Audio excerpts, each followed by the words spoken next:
to the Advanced Information Security Managers course. Today we're going to go through Section 2, Information Risk Management and Compliance. As always, we got to know where we're starting from, and it usually starts with a good solid definition. Information risk management is the systematic application of management policies.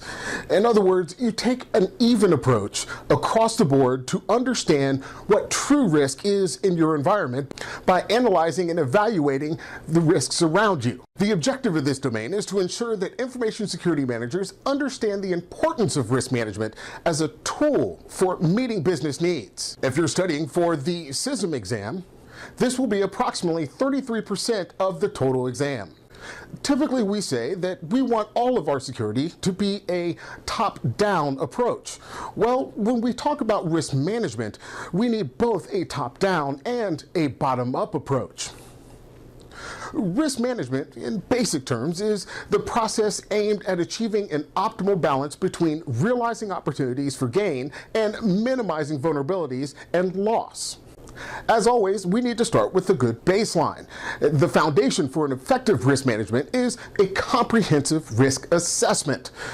Now, understand, the risk assessment cannot be performed until after you have a solid BIA, or business impact analysis. The creation of the risk assessment is the work product of that BIA.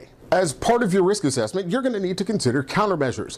Those are simply processes and procedures that serve to reduce the specific threats or vulnerabilities.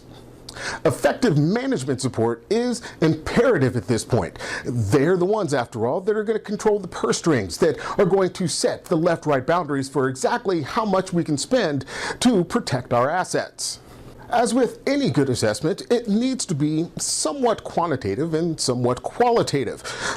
Quantitative is simply quantities, or numbers are involved. Qualitatives are simply a feeling. How do I feel about the issue? Understand, the management of risk to information resources is a fundamental function of information security. Things need to be considered, such as the culture, the objectives, and the structure of the organization, the products and services the organization performs, and its management and operational processes as well.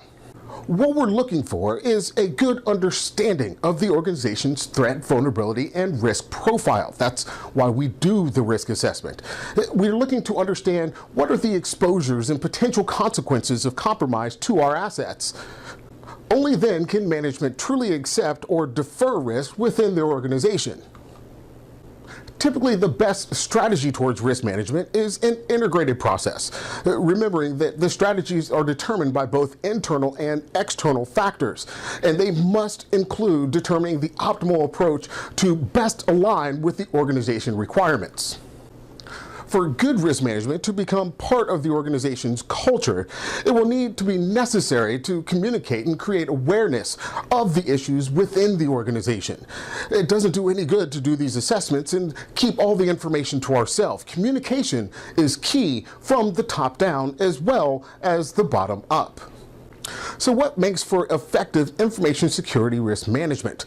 Well, it starts with the activities being supported on an ongoing basis by all members of the organization.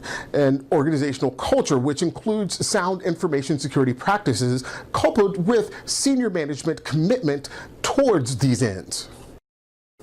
Personnel must understand their responsibilities and be trained in acceptable control procedures. Compliance must be tested and enforced on a consistent basis. There are a few basic steps that you need to take to develop your risk management program. Again, this is part of laying that foundation. First and foremost, establish context and purpose of the program. Define the scope and charter for the risk management program, determine objectives and methodologies, and designate a program development team. Some of the key roles on that team would be governing boards and senior management, of course, the chief information officer, information security managers, system and information owners, business and functional managers, and IT security practitioners. Next, let's talk about some overall concepts to risk management. You can generally break them apart into two categories: concepts and technologies. Under concepts, we have a number of key concepts to be concerned with. Threats, vulnerabilities, exposures, we've talked about those already. Plus, countermeasures, resource validation, information asset classifications. What is our recovery time objective and recovery point objective? Having answers to all of these is part of a sound risk management program. Some additional risk management functions would include any service level agreements that are needed by the organization, business continuity and disaster recovery plans, business process reengineering when you find issues that need to be addressed, system lifecycle management, IT and information security governance.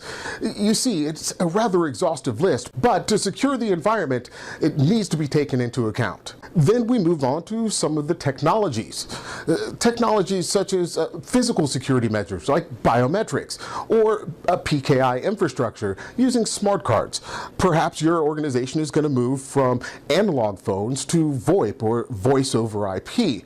And of course, all the routers, firewalls, and switches that make our networks work.